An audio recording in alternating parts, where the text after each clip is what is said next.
He said it at my own kitchen table on a Tuesday evening.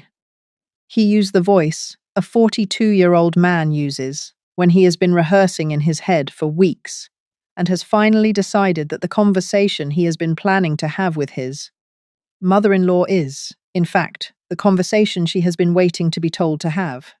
By Friday morning, I had answered him not with tears, not with shouting, not with the small, soft yielding he had been counting on, but with 3 documents notarized at my kitchen table by a woman my husband had been waiting to send me for 6 years. Here is what actually happened. My name is Linda. I am 68 years old. My husband Harold died in 2018. We had been married for 41 years. He had been a fleet maintenance supervisor for the Indianapolis Transit Authority for 33 of those years. He had earned, through patient union work and careful contract negotiations, a defined benefit pension that paid him, after retirement, just over $6,400 a month for the rest of his life. In June of 2017, 14 months before Harold died, he had retired. In November of 2018, he had been diagnosed with pancreatic cancer. In April of 2019, he had died. The pension had survived him. Harold had elected, at retirement, what the pension plan calls a joint and survivor option. The election had cost him about $400 a month in reduced benefits during his own retirement. It had also meant that on the day he died, the pension would not stop. It would continue to pay to me, his widow, for the rest of my life, at the full survivor rate of approximately $5,800 a month. I had thought, at the time of his election, that the joint and survivor option was generous. I had told him so. Harold had said, "Linda, this isn't generosity. This is math. I'm 7 years older than you. You're going to outlive me by 20 years. The $400 a month I'm giving up now is going to come back as 20 years of monthly checks to you. It's just math." It had been math. It had also been love. It had been love, because Harold had known without saying it directly that the math could only do its work if I survived him, with my judgment intact. He had known that an elderly widow with a pension is, in certain kinds of families, the most attractive possible source of supplemental income for an adult child, or that child's spouse. He had not said this to me at the time. He had simply made the math work. And then he had, in the spring of 2019, 3 weeks before he died, made one other small arrangement that I would not learn about for 6 years. The other small arrangement was waiting in a lawyer's office. The lawyer's name was Mara Ellsworth. I had not yet met her. I had liked my son-in-law initially. I had liked him because my daughter Kayla had brought him home in 2014 and introduced him as Greg from the bank, meaning that he was a regional lending officer at a credit union in Indianapolis, and that he had a steady job, and that he had been polite to my husband when Harold was still well enough to be polite back. Greg had been 30 at the time. Kayla had been 28. They had married in 2015. They had 2 children, my granddaughter Cora, age 7, and my grandson Benjamin, age 4. Across the 10 years I had known Greg, I had watched him very slowly become someone other than the Greg from the bank I had liked initially. The change had been gradual. It had started, I think, in 2017, with a particular kind of question Greg had begun asking me about my finances. The first question I remember it, because of how casual it had been at Thanksgiving dinner, 6 months after Harold's retirement. Greg had asked, "Between the turkey and the pie, so Linda Harold's pension, is that a single life thing, or did he do the joint survivor option?" I always recommend joint survivor for my clients at the bank. I had said, "He did the joint survivor option." Greg had nodded. He had said, "Smart, very smart. Most people don't realize what they're giving up." I had thought, at the time, that he was making polite professional conversation. I had been wrong. I had been wrong, because Greg had been, at that Thanksgiving dinner in November of 2017, beginning a slow, careful inventory of what would eventually be available to him and his wife. The pension was the first item. The house was the second. The small investment portfolio was the third. The car was the fourth. The life insurance was the fifth. He had not told Kayla what he was doing. Kayla had not noticed. I had not noticed either, at first. I had noticed only that across 2018, 2019, 2020, and 2021, Greg had been progressively more interested in talking to me about my situation. He had asked me, in 2019 after Harold's death, whether I had a long-term financial plan. He had offered, in 2020, to help me organize my accounts. He had suggested, in 2021, that I might consider consolidating things into a single brokerage account for ease of management. I had declined, politely, each time. I had also, in 2021, made my first private phone call to a lawyer. The lawyer had not been Mara Ellsworth. I had not yet known Mara existed. The lawyer had been my regular estate attorney, a woman named Helen, who had drafted my will after Harold died. I had called Helen in March of 2021 and asked her, over the phone, whether there was any way for my son-in-law to gain access to my pension or my house without my explicit written consent. Helen had said, "Linda, not without your written consent, no. The pension is yours by federal contract. The house is in your name. He cannot do anything without you signing." I had said, "Helen, thank you." I had hung up. I had not yet, at that moment, in March of 2021, told Helen what I had been observing. I had not yet told anyone. The observations had continued. In 2022, Greg had begun making small comments at family dinners, at birthday parties. At the small Easter brunch I had hosted that spring about family resources and generational planning and how we as a family approach money. The word we had been doing increasing structural work. The we had been Greg, Kayla, Greg, the children, Greg, and by clear implication, me.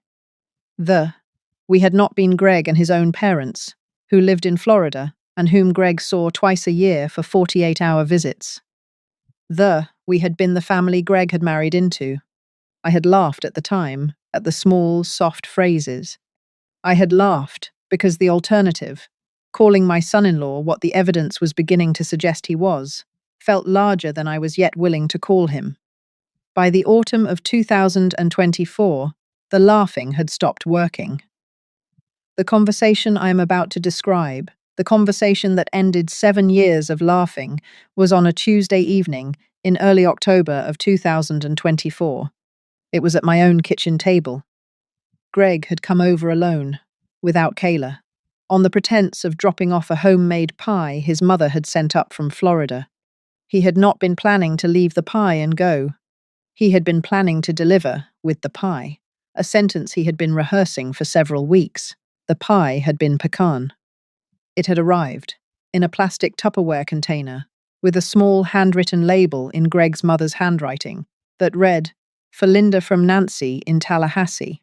The pie itself had been overcooked. The crust had been burned slightly around the edges. The label had been the most thoughtful part of the gift. Greg had set the pie on my kitchen counter at 6:15 p.m.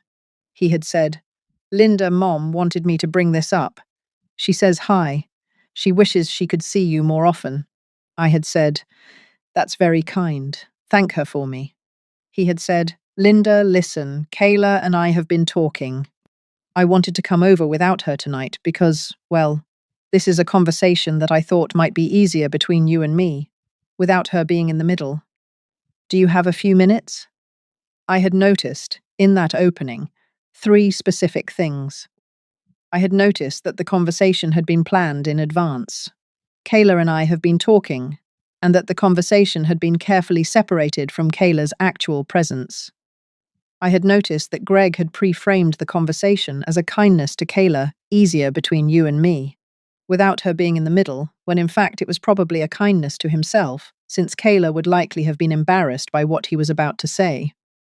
I had noticed that he had asked whether I had a few minutes in a tone that suggested he was hoping I would say yes, and was prepared to redirect if I said no.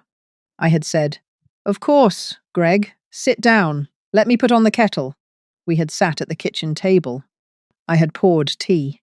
I had set a small plate of shortbread cookies between us. I had waited. Greg had taken a breath. He had clearly rehearsed. He had said, Linda, this is going to sound direct. I want to apologize in advance if it does. I have been thinking for a long time now about what's best for our family, for Kayla, for the kids, for all of us. And I have to say something I have been holding back from saying for years. I had nodded. He had said, Linda, your pension, Harold's pension, the survivor benefit. I want to talk about it. I had said, all right. He had said, Linda, that pension is $5,800 a month, $69,000 a year, for the rest of your life. Linda, that money, it shouldn't just sit in your accounts. It should be working for this family, for Kayla, for the kids. Harold worked 33 years for that pension. He worked it for his family. Not just for you, for all of us. Kayla is his daughter. Cora and Benjamin are his grandchildren. That money, it belongs to this family, not just to you. I had set down my tea. I had said, very calmly, Greg, please continue. He had taken that as encouragement. He had said, Linda, here's what I'm thinking. What if you and I and Kayla had a conversation about restructuring how the pension is, how it gets used? I'm not saying give it to us. I'm saying, what if a portion of it, say, $3,000 a month? What if a portion of it got automatically transferred to a family account every month? You and Kayla and I would all be signers on the account. The money would be used for family things, the kids' education fund, family vacations, helping Kayla with the new car she needs, the remodel we've been talking about on the house, family things. You would still have plenty for yourself, $2,800 a month, plus Social Security, plus the small portfolio Harold left you. You would be fine. But the rest of it would be going to where Harold would have wanted it to go. He had paused. He had looked at me with the expression a salesman uses when he has finished his pitch and is waiting for the client to nod and start signing. I had not nodded. I had picked up my tea. I had taken a small sip. I had said, Greg, may I ask you a question? He had said, of course, Linda, anything. I had said, when did you and Kayla begin discussing this? He had paused. He had said, Linda, Kayla and I have been talking about it on and off for about a year, I'd say. I had said, a year. He had said, yeah, about a year.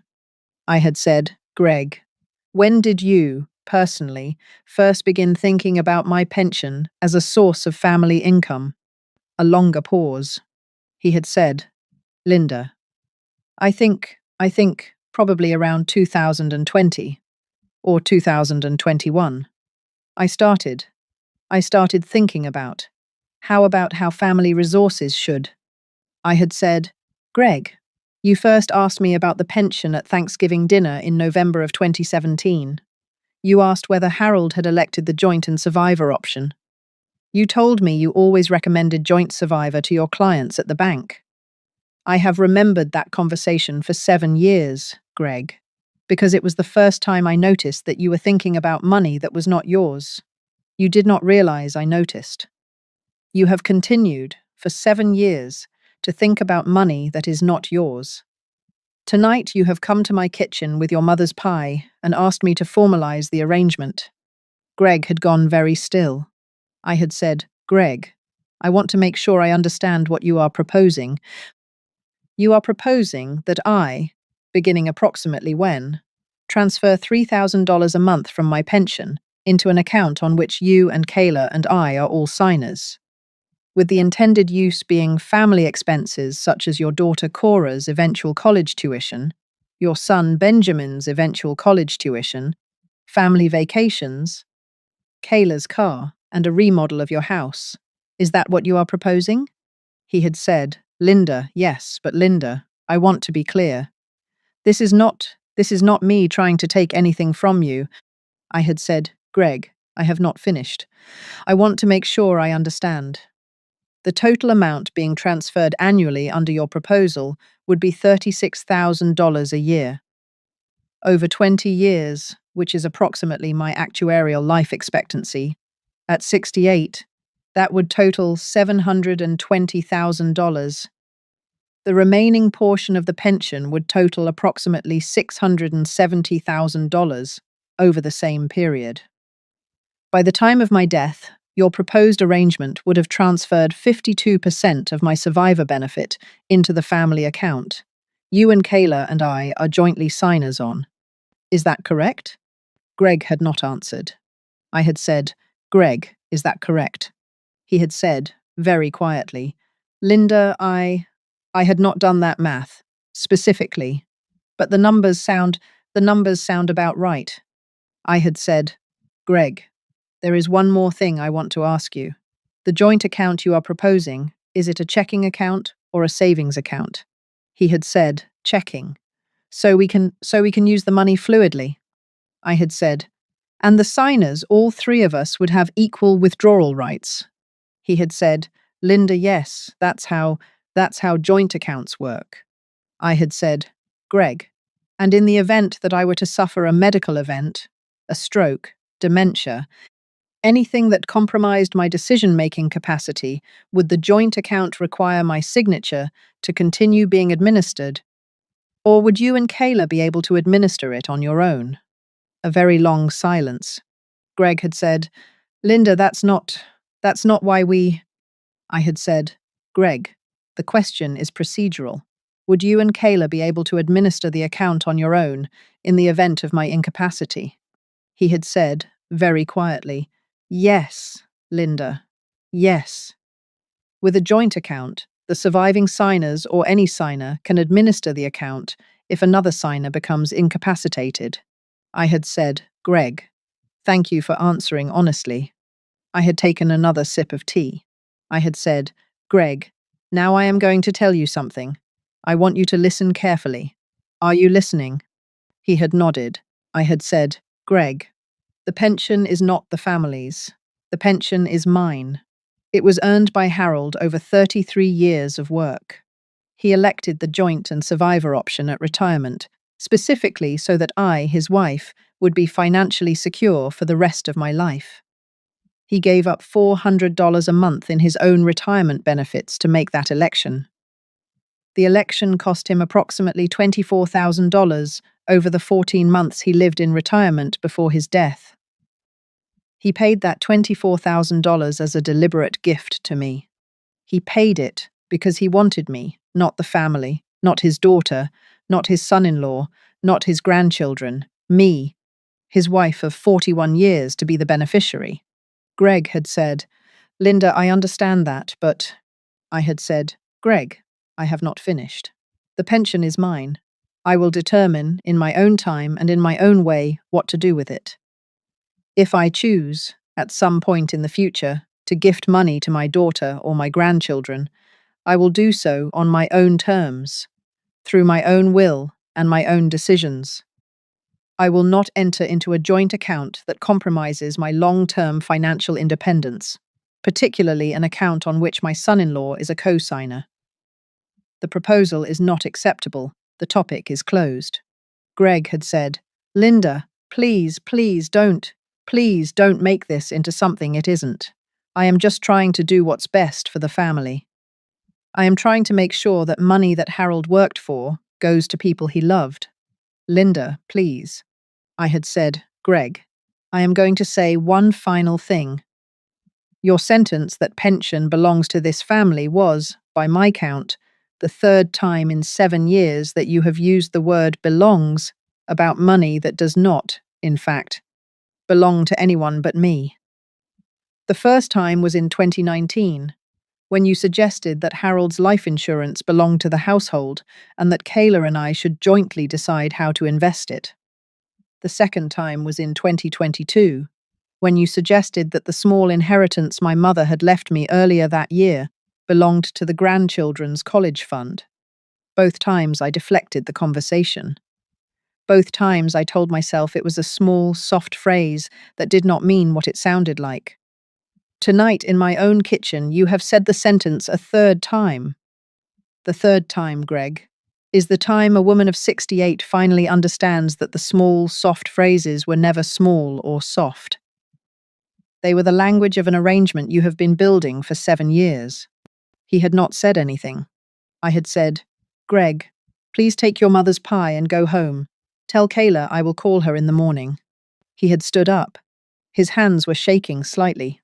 He had said, Linda, please, please don't tell Kayla. Please don't tell her, in a way that...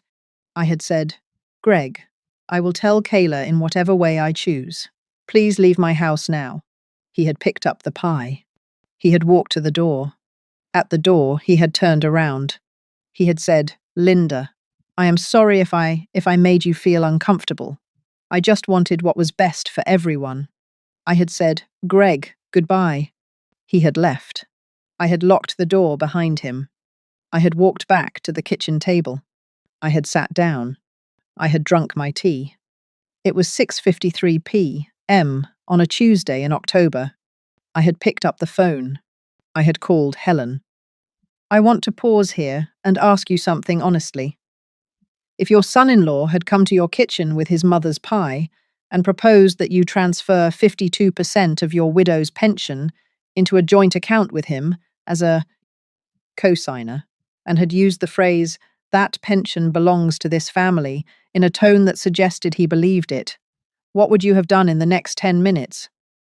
I think a lot of mothers would have called their daughter immediately. I think some would have called their son-in-law back to clarify what he had really meant. I think a brave handful would have done exactly what I did. I want to tell you why. I did exactly what I did, because 7 years had taught me that small, soft phrases do not get resolved by phone calls between family members. They get resolved by paperwork. They get resolved by lawyers. They get resolved by the careful, slow construction of legal infrastructure that makes the small, soft phrases going forward impossible to act on. Greg had said, belongs. He had said it 3 times in 7 years. The third time was the time I made it impossible for him to say it again. I had picked up the phone at 6:53 p.m. I had called Helen at her office. I had not expected her to answer at that hour. The call had gone to voicemail. I had left a careful message. Helen, this is Linda Whitlock. It is Tuesday evening, about 10 to 7. I have just had a conversation in my kitchen with my son-in-law Greg that has made it necessary for me to make some significant changes to my financial arrangements. I would like to come to your office tomorrow morning at 9 if you have time. Please call me when you can. I had hung up. I had made myself a small bowl of cereal for dinner. I had eaten it at the kitchen table, where Greg had sat 90 minutes earlier. I had gone to bed at 11 p.m. I had slept the way a woman sleeps when she has, for the first time in 7 years, decided to use the word belongs in her own way. Helen called me back at 8:07 the next morning. She said, Linda, I got your voicemail. I have a 9 a.m. opening. Come in. Tell me what happened. I drove to her office. I told her.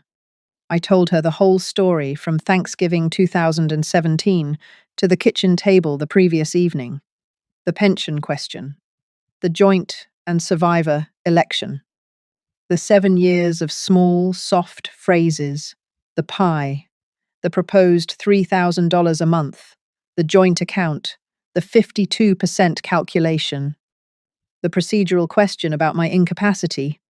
When I had finished, Helen had not spoken for a long moment.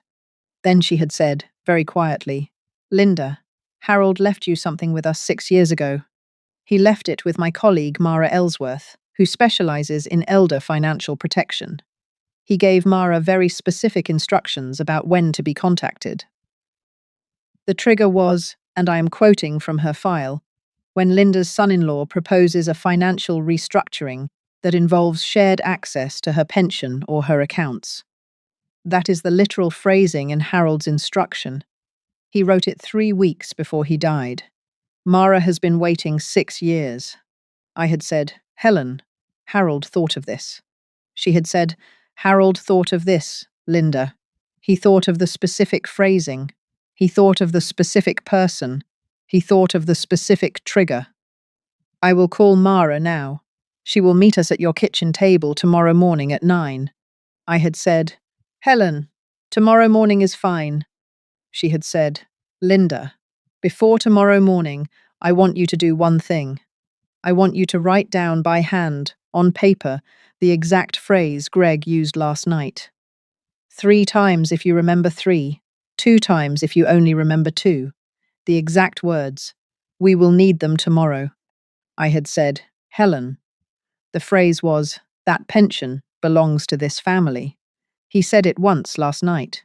He has said similar phrases at least twice in previous years. I remember the years. She had said, write down all 3, bring the paper tomorrow. I had said, I will. We had hung up. I had gone home. I had written down the 3 phrases by hand on a piece of yellow legal paper, dating each one as best as I could remember. I had set the paper on my kitchen table beside the small notebook I had begun keeping the previous evening. I had waited for Thursday morning at 9. Mara Ellsworth arrived at my house at 8:58 on Thursday morning. She was a woman in her early 50s, with short dark hair and the careful posture of a person who had spent 20 years drafting documents for elderly clients. She brought a leather portfolio. She brought a notary in a separate car. She brought, in a sealed cream envelope inside her portfolio, a letter Harold had written in April of 2019, and given her 3 weeks before he died.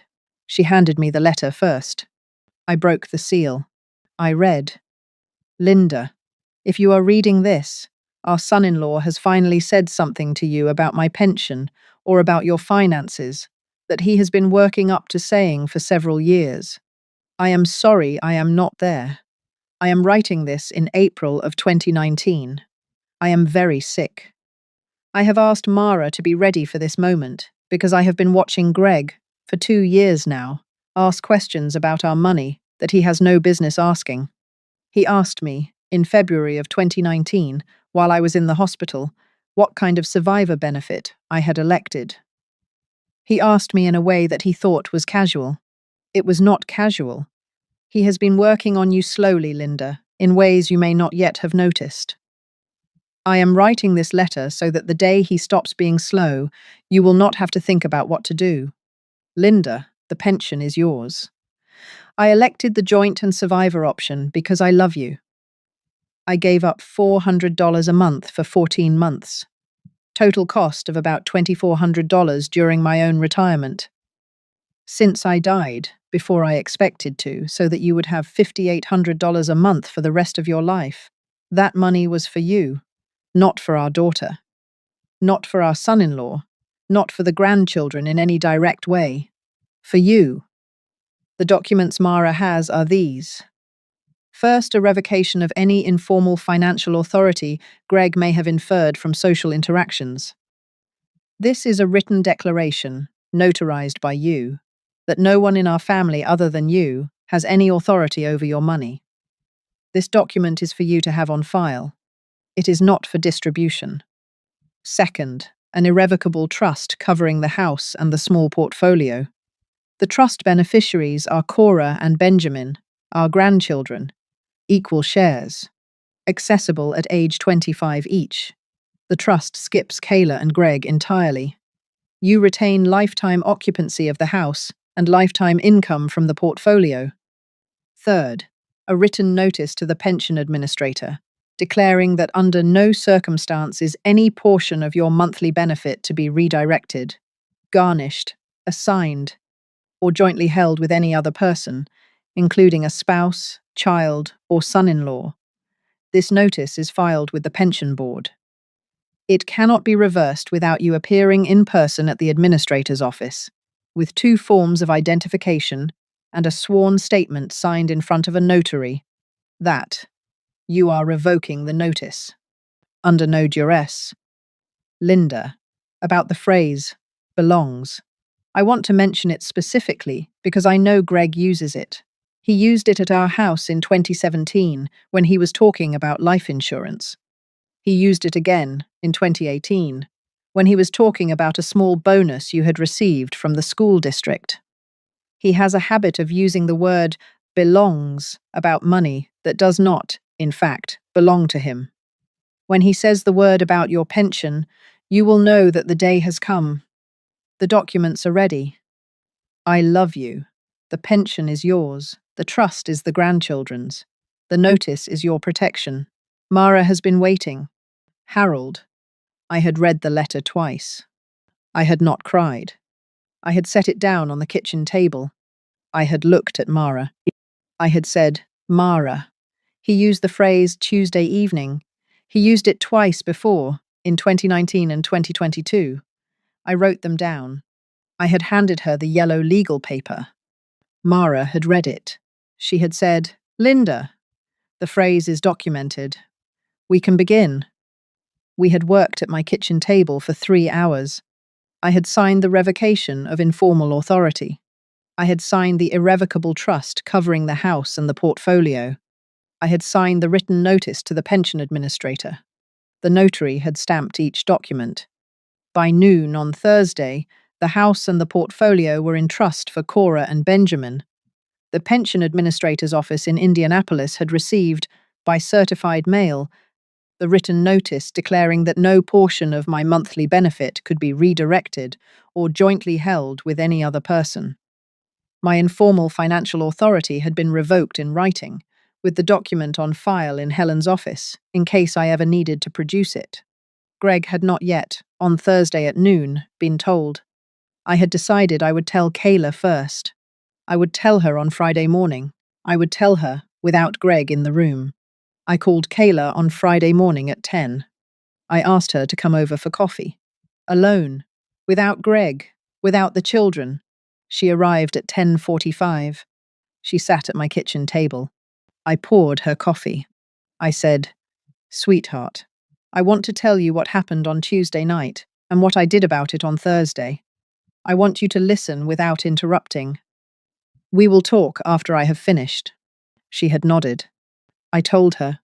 I told her about the pie, the pension, the proposed $3,000 a month, the joint account, the procedural question about my incapacity, the 7 years of belongs, the phone call to Helen, the letter from Harold, the trust, the pension notice, the revocation. When I had finished, Kayla was crying. She said, Mom, I knew about the conversation he was going to have with you. He told me about it last weekend.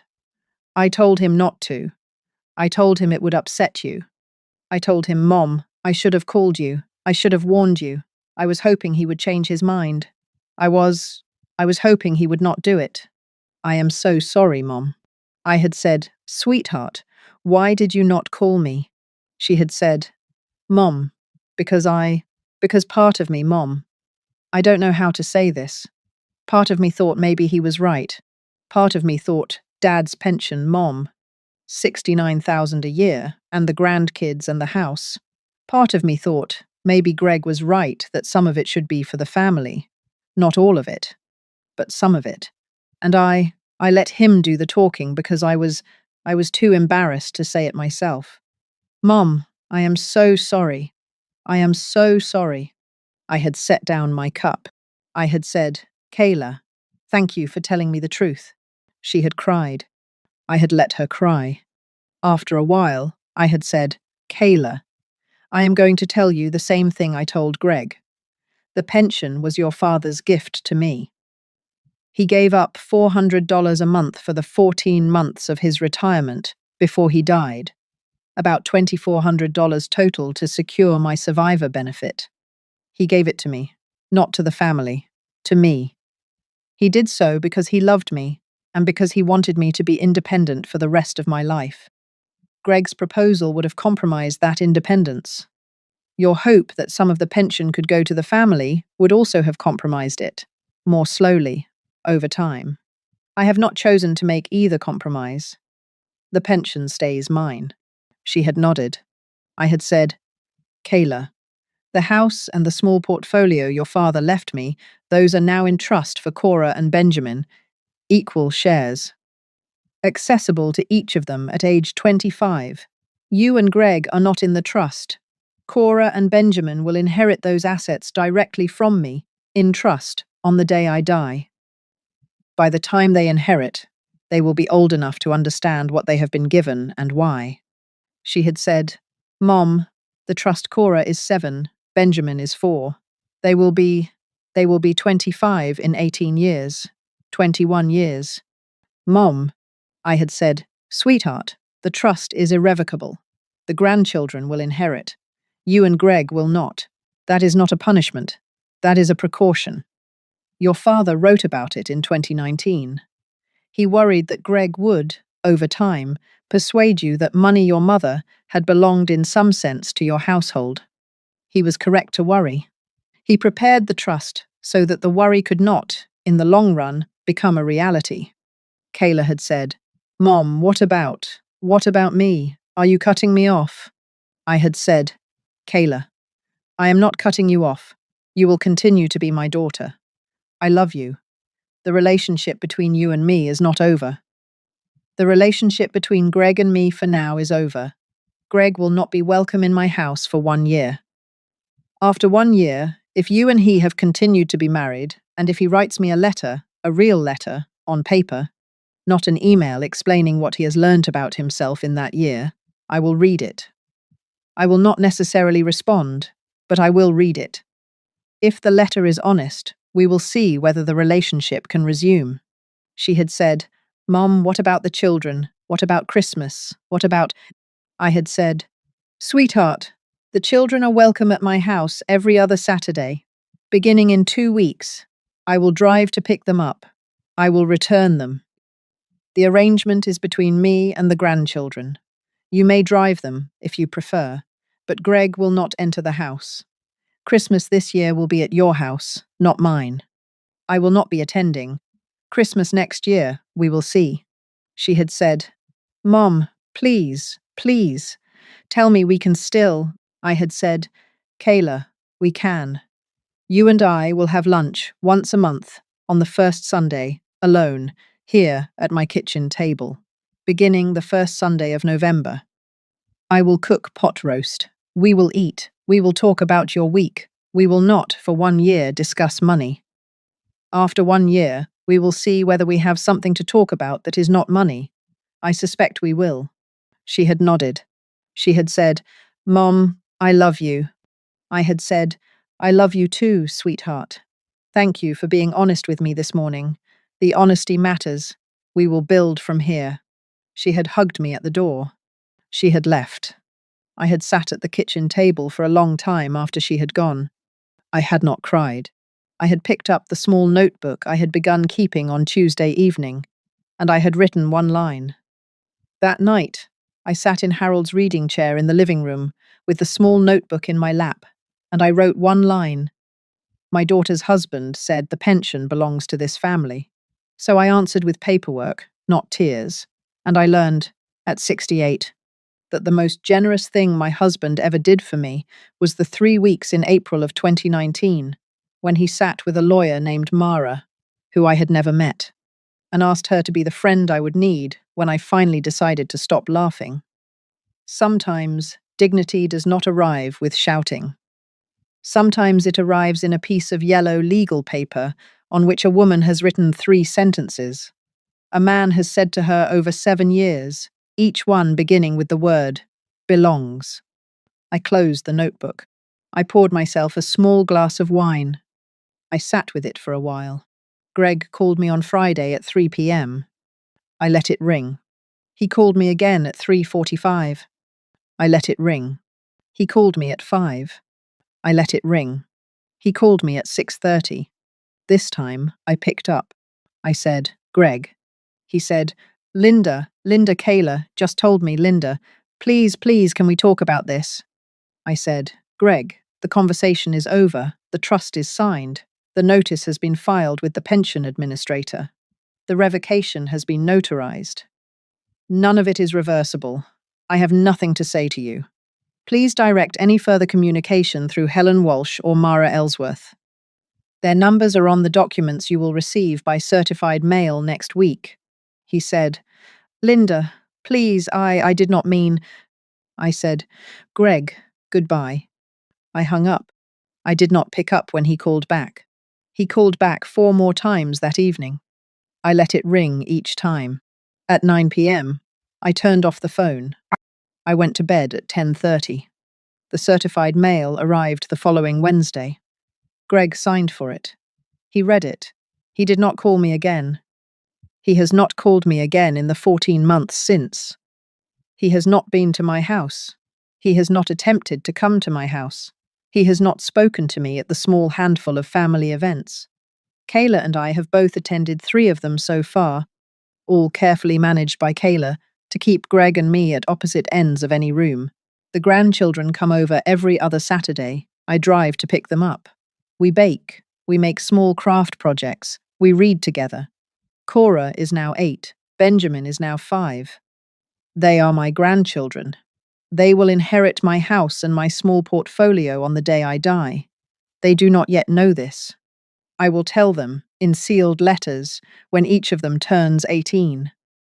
The pension continues to arrive in my account on the 1st of every month. I have, in the 14 months since the kitchen table, redirected a small portion of it, about $400 a month, into a separate small account I have begun building for the grandchildren. The account is in my name only. Greg cannot reach it. Kayla cannot reach it. The grandchildren will inherit it directly. They will use it for whatever they want. The remaining $5,400 stays mine. It belongs to me. Harold gave it to me. He gave it to me twice, once at the moment of retirement in 2017, and once at the moment of his preparation in April of 2019, 3 weeks before he died, when he sat in a lawyer's office and asked Mara to be ready.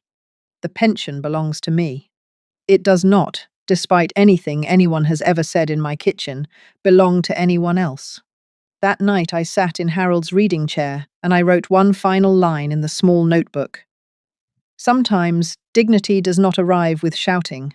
Sometimes it arrives in 3 documents notarized at a kitchen table. In the presence of a woman named Mara, my husband had been waiting to send me for 6 years. And in the slow, careful word, "no delivered," 3 times across a yellow legal paper, in the handwriting of a woman who had finally, at 68, learned to use the word in the only voice that ever truly mattered, her own. I closed the notebook. The pension was mine. It always had been.